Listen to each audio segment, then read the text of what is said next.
La victime a été agressée le 5 mai dernier à Agboville par son conjoint. Il y a un appartement devant la cour où il prend l'air, donc il dit il va s'asseoir, puis ils vont échanger. 10 à 15 minutes, je sors sur la terrasse en train de la battre. Elle est criée, j'arrive, vraiment c'est pas la peine, c'était grave, elle était dans le sang.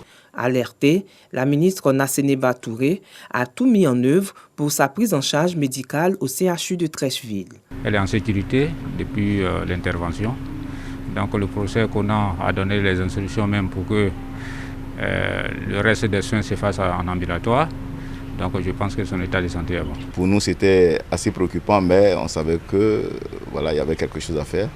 C'est ce qui a été fait. Venue s'enquérir des nouvelles de la patiente, la ministre de la Famille, de la Femme et de l'Enfant a échangé avec les administrateurs et les médecins du CHU de Trècheville. Elle s'est dit rassurée de l'état de santé de la victime et a saisi l'occasion pour lancer un appel contre les violences faites aux femmes.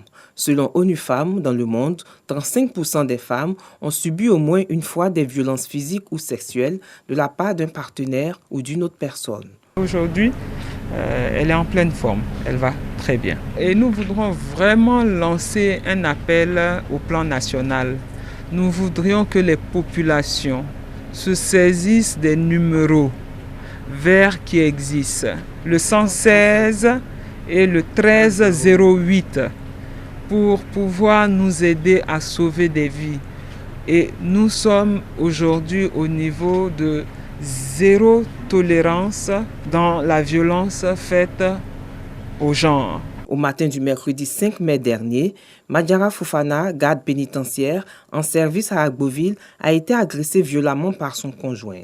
Le ministère de la Femme, de la Famille et de l'Enfant a aussitôt pris des dispositions pour apporter une assistance médicale à la victime qui est aujourd'hui hors de danger.